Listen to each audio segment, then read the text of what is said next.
Yeah. Rich Jackson is 21 years old. Okay. Oh, 3 years ago. Yeah. Just a couple years back, man. Rich is 21 years old.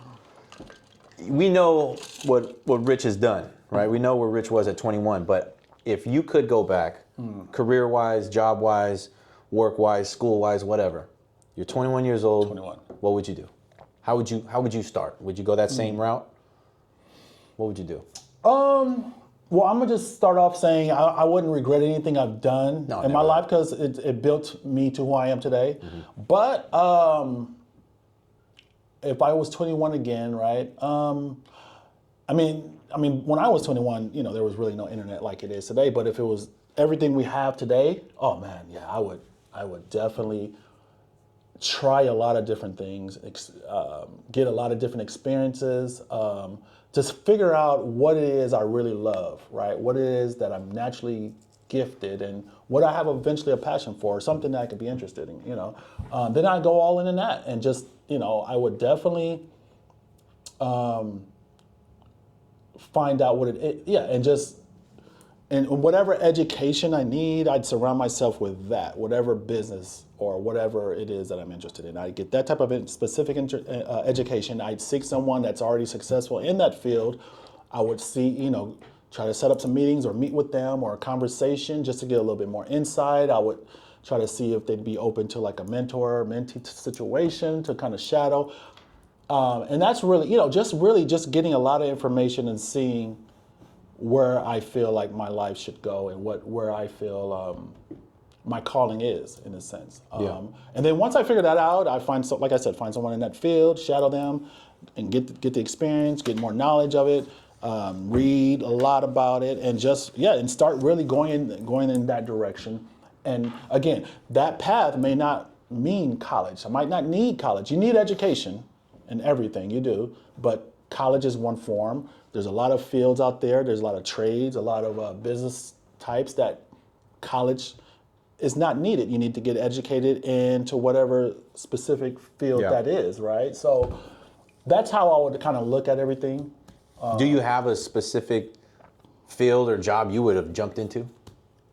Oh shoot, yeah. Well, now I know. Of course, I would have taken, of course, real estate, but business for sure. I would have majored in business and economics, econ, those two for sure.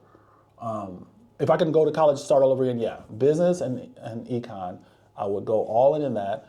And then later I would start diving into real estate, maybe, start learning more about that. Some colleges offer real estate courses, some don't, but it just depends. But yeah, I would do that, take this, and learn more about that. So I think because that can apply to different things, Yeah. And I think my whole life I've kind of been naturally like an entrepreneur spirit inside of me.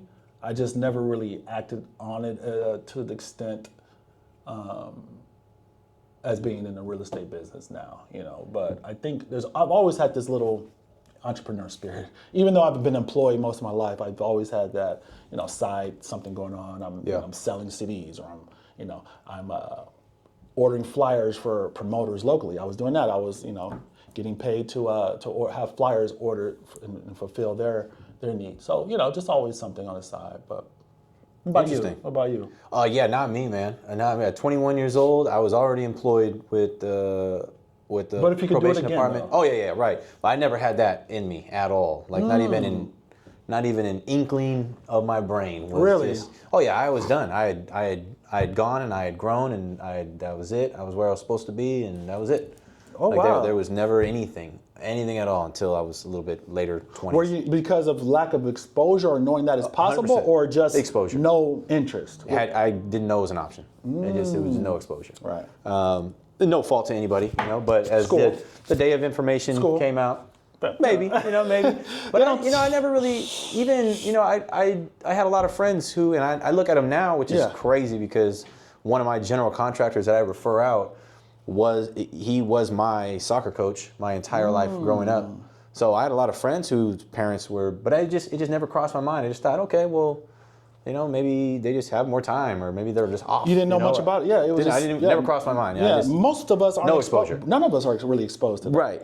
So, Now, given what I know now and what the direction I've taken now with my life and how much more I like it compared to being strict and set, more flexibility, obviously more responsibility, but more flexibility as well. Given that now, I think if I was 21, I think one of my personal, just the thing that helped me just grow my business as quick as possible and make me comfortable in getting into my mortgage business is my network. So I would never, ever disregard the network that I gained 10 years in law enforcement. Never. That is 100%. Obviously I wasn't, a bad employee there. Sure. To not only my colleagues but my bosses. So they knew, they could trust me when I transitioned to commission only That's a a good business point. job. That's so, a good point. So not only was I not a bad person, but the connections that I had made. I was in a lot of these people's weddings. I was, not only invited to them, but sometimes in the wedding party. So I made a lot of friends there. Sure. Network was amazing. But when I look back now, I think to myself, like, man, if I was a young, 18, 19, I would definitely get licensed. But that's not where my business came from. I met people first. Like I built that network. Right. So I was like, okay, I would definitely be licensed. But how would I grow that network in like a fun environment where people come to me and I meet people? And I was like, dude, if I was younger, I would 100% be a bartender and do private bartending gigs on the side, on my days off. Interesting. Be licensed because if you're going to meet a ton of people when you're bartending. For sure. Depending on where you're at, right? You may have to work your way up and be somewhere you don't want to be, get the experience to move up to a big restaurant and then a high-end restaurant, whatever you're doing. You're going to meet a ton of people. And if you're doing bartending for private parties, at weddings, at venues or whatever, you meet somebody there, they like you. You tell them, okay, well, for $150 or $200, I'll be there for 4 hours. Right. Serving. And then any tips, we'll split or whatever. I don't know, whatever the setup is. But the people that are hiring bartenders to be at their parties, what do they do? And they're going to say, oh, well, I'm a consultant for this, that, and the other. Well, what does a consultant do? And so you're going to learn, you're going to get walked through all these different careers. Right. And you may like the person and they explain to you what a consultant is and you make them their drink. And then after that, you're like, that sounds terrible. I never want to be a consultant. That sounds boring. Right. But then a mortgage broker walks in or a realtor walks in. That's part of the experience. What about like day to day? You wake up, like what's the first thing? You're going to be serving them drinks, you're cleaning glass, whatever you're doing. And you just like build that network. And then when you transition to whatever career you hear there that just draws interest, like you said, go all in. All in. You're going to have your network. Before you leave, just tell everybody, hey, this is, I'm only here for another month, Oh, what restaurant are you going? What bar are you going to? I'm done. I'm going to go into, I just got licensed for this, so I'll be doing this. Here's my card. If you're going to, I thought to myself, I was like, that sounds like a cool early 20s job. Like from, 18 to 24. How many connections can you make? So dude? many. You can make so many connections. It doesn't even have to be a bartender, right? Any business position. is, the foundation of business is just connecting with enough people. Just connecting. The more people you connect with, the bigger your business is going to go. That's it. No matter what you're doing. That's all this business. That's all business is connecting and building a wide group of or a wide database of people that know you, like you know what they do, and trust you, and everything like that. So that just applies anywhere. So you can do that bartending. You can join a bunch of groups. You can networking events. You can create your own network. Connecting, and that's really, if we go back, if you want to relate it to the Bible, that's what really life is about. God wants us to be here to work together, not isolate. No, He wants us to work together, to depend on each other, to help each other, because my strengths may be your weaknesses, and your strengths may be my weaknesses, but whatever it is, come together, work together, and build something amazing. And it's shown over and over again, the more people collaborate. That's why collaboration is so effective, and whenever people collaborate on things, things just grow that much bigger, that much faster, right? So that's why I've always, not knowing before, right now I know because I'm on the spiritual journey and I'm reading the Bible more, but prior I was always a believer of networking and bringing people together, like even with the music industry, bringing different artists together. Because you just know that there's more power in numbers, right? And working together, helping each other, helps everyone in a sense. And you can do so much more that way. You can help so many more people. You can give so much more when you're working all together for one cause. It just that's really what it is. But yeah, man. Yeah, that's it. That's man. the network. Yeah, that's it. Business slows down. Go meet more people. Go meet more people. Go find more people. Go join different groups. Join networking. Check in with the people you already know. That's it. Check in with the people you've already helped. People, check in with the people who have already worked with you. Go meet more new people. It's a never-ending thing. Yeah, because I look back and I'm like, man, why did I take off so fast? And I'm like, it was my network. Man. That's it. It was 100%. So when these guys, when they were striking downtown for more pay, I went down there, dude. I took them waters. I bought everybody lunch that was striking out there. That's awesome. And they're like, hey, man, appreciate it. I was like, honestly, I'm here supporting your business, and that's exactly what I don't know if you guys see it this way or not, right. But when I left, you guys supported my business. And so I'm here doing the same thing, man. I hope you guys get everything you guys are asking for. You guys are out here. It's hot out here, but we got lunch at this spot over here. Just show them your card, tell them you're with this group, and they already know over there. They just run the tab up, and then but really, I mean, it was so easy to me. I was like, you had that built-in network already. I was like, it was my network. There was no other way if I didn't have my network. Sure. And it's so crazy to me because there's a lot of agents in the business, a lot of people just in general in business that have huge, like born and raised in Fresno. We'll talk local. If you got family here, guys, you got friends here, you grew up here, you are set up to be super successful in whatever business you choose. You just got to figure out how to connect the dots. And first you need to learn the business that you're getting into. Then your built-in network is already here. Then you just got to figure out how to tap into that and make your business explode. I mean, you're set up for success. You just need someone to help you and put the pieces together for you and show you how you can build it all together and make it grow. But at the same time, you got to always consistently meet people. I mean, you have your big network, that's going to get you so far. And once that pipeline, that all dries up and everyone's bought everything they bought from you already or use your services, you're going to have to find other people to grow that as well. So, and that's something I had to learn. I had to learn that, part of my services to the people I already knew needs to be, how can I help, fundraise for any events you guys have going on? Sure. How can I help, be a referral to anybody that you know in your family and friends? Like just continuously asking, how can I help? Right. How can I help? How can I provide my service to more people that you may know? And in the beginning, it just felt very salesy to me. I was like, no, these are like my friends, man. I can't tell them, hey, if you know anybody, just let them know, or yeah, I'm doing these now, man. So if you know anybody, it just felt weird to me. And it's really, honestly, it was a disservice to even them to not tell them. Because they may not have had, I mean, their family members may have had a bad experience.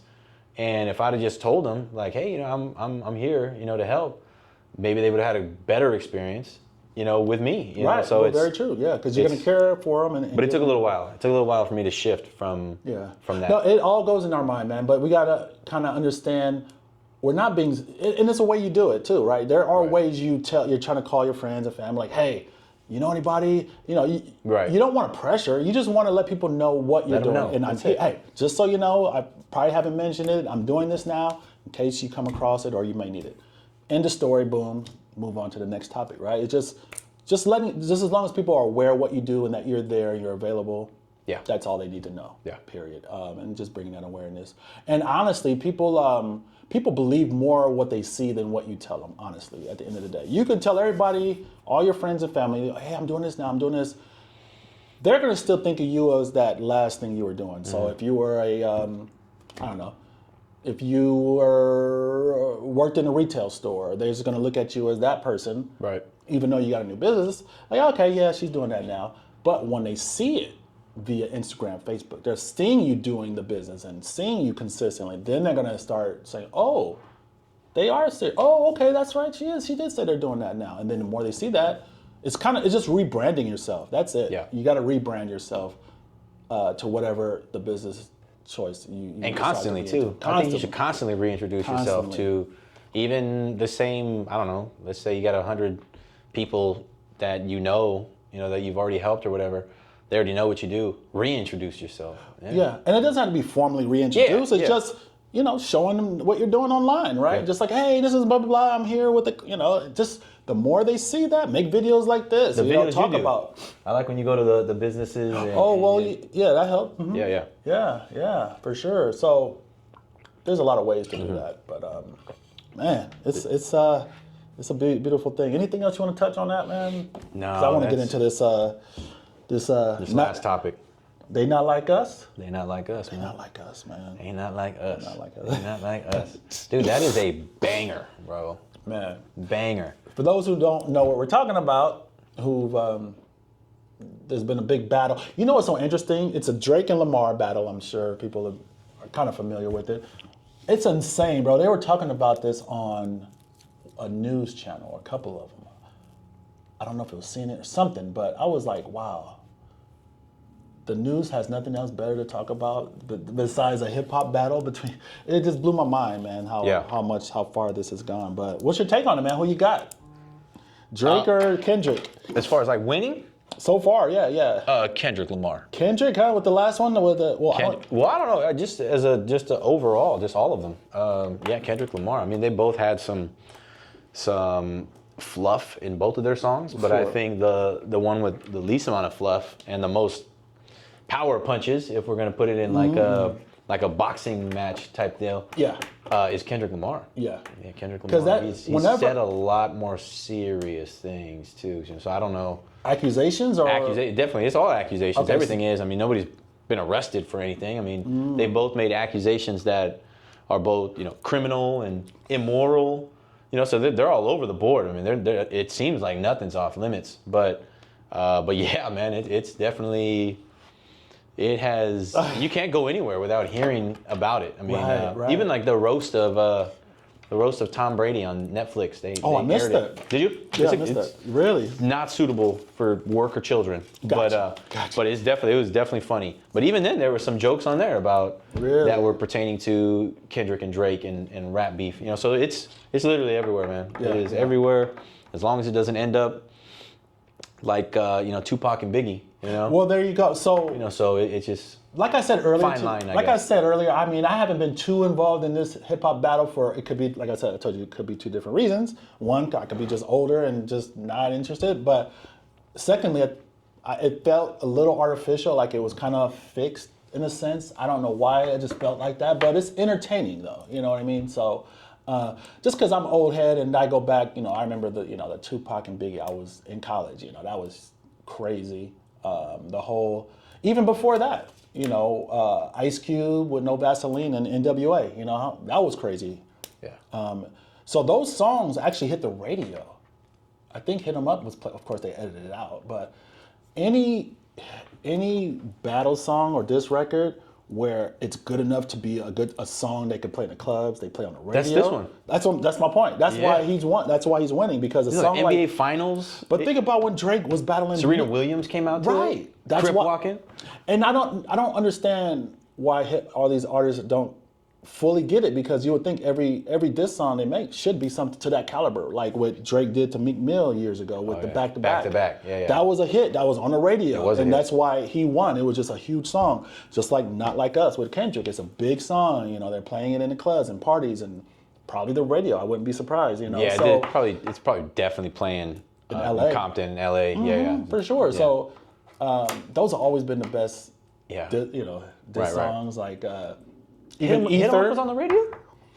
I remember. Yeah, I want to say. That's wild. Yeah, not obviously I was little, but of course, it was severely edited out. Right? The whole song must be. I remember. Every other word must be beeped out. On some stations they did play it. It wasn't a long time, but it did get a little bit of airplay here and there. But you know what they used to do? They used to like slur it. Not that song specifically, but I just remember. They didn't beep them out. It would be like right. Yeah, it was edited That's out. crazy. I but everybody was playing it though. I'm sure. It was. That was. So Not Like Us is gonna be up there with probably one of the top hip hop battle songs. Yeah, I think so. Ever. I think so. I don't know. In your opinion, who has what are the top 3 diss records battle that you've heard or are familiar with? all time, hip hop wise? The top 3. I would say Battle. Hit 'Em Up. Hit 'Em Up.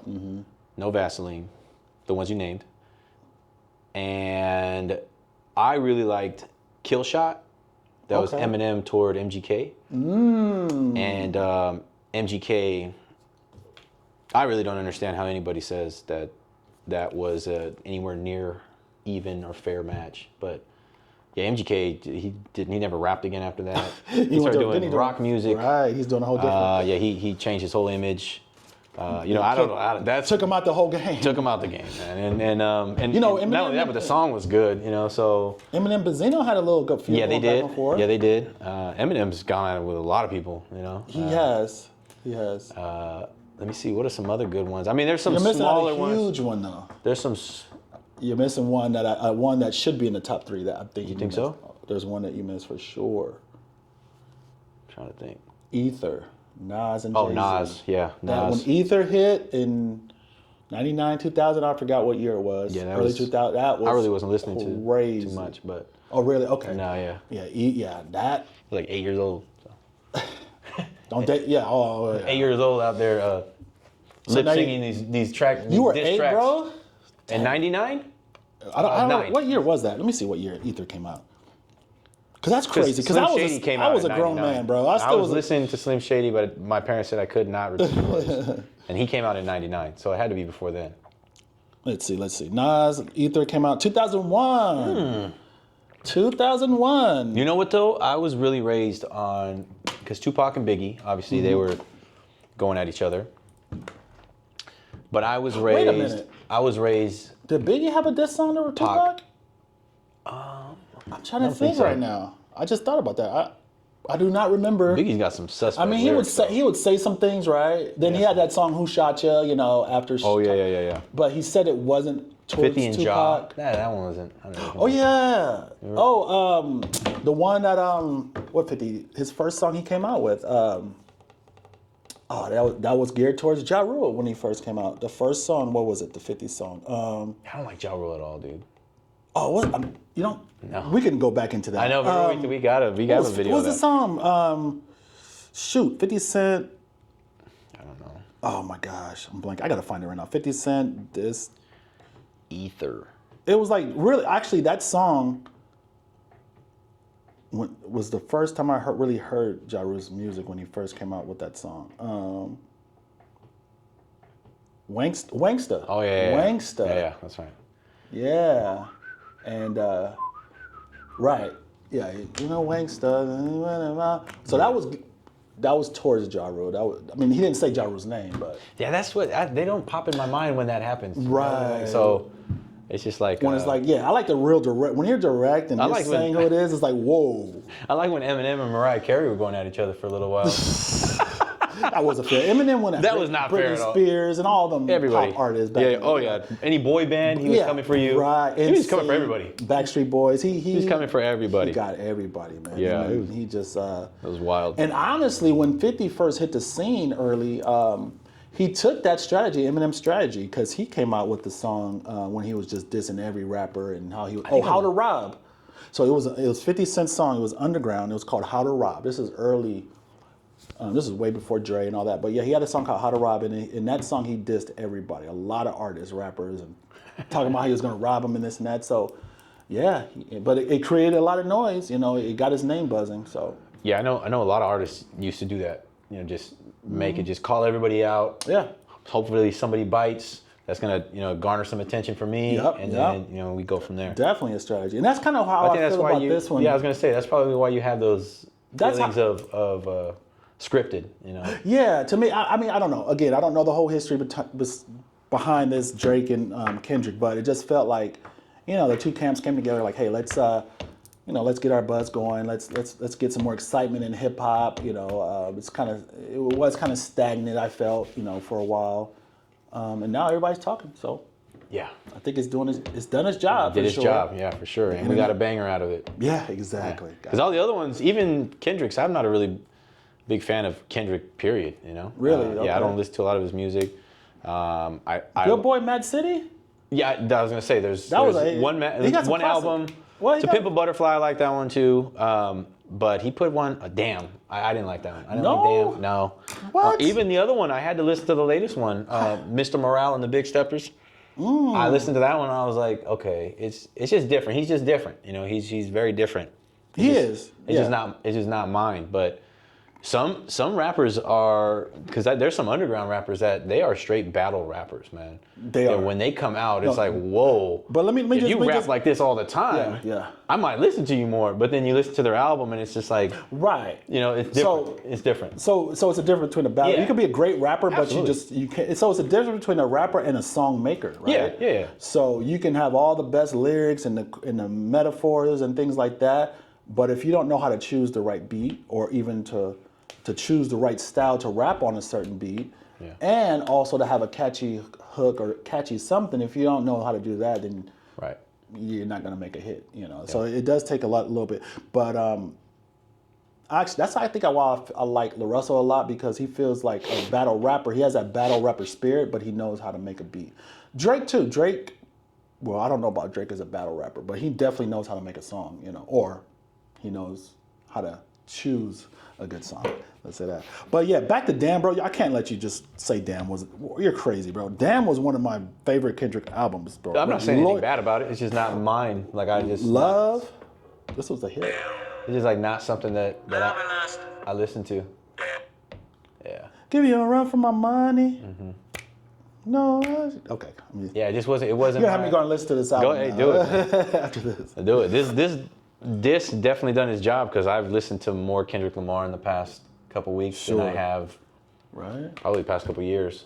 Yeah, so. It's good for both of them. You know, they're both going to I have not listened to more Drake. They're streamed. Well, you haven't, but I'm sure a lot of people have. Some people have, A lot of people have streaming. So their streams are going up. Their sales are going up, you know, because they're top of mind right now. So powers to bet both of them, and just, like you said, no violence. No, that's not needed. If it gets there, it's a different crazy. story. It just doesn't make sense. There were reports, though, that their labels or something were stating that it's not good for sales in certain areas to be calling all the allegations that are being thrown.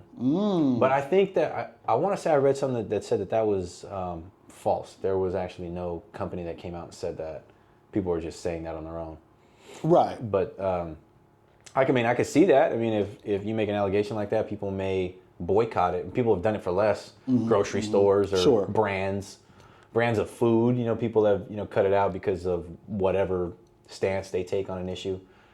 So I could see that happening. If somebody makes allegations serious enough, and people believe it, they're gonna be like, "Oh, I'm not buying that, guys. I'm not going to that concert. I'm not going." So I could see it happening, but yeah, I don't know. We'll see how that goes. Yeah, I don't even know how it started. I like to ask people, you guys know? Let us know where this beef started, Kendrick and Drake. If you know, put it in the comments.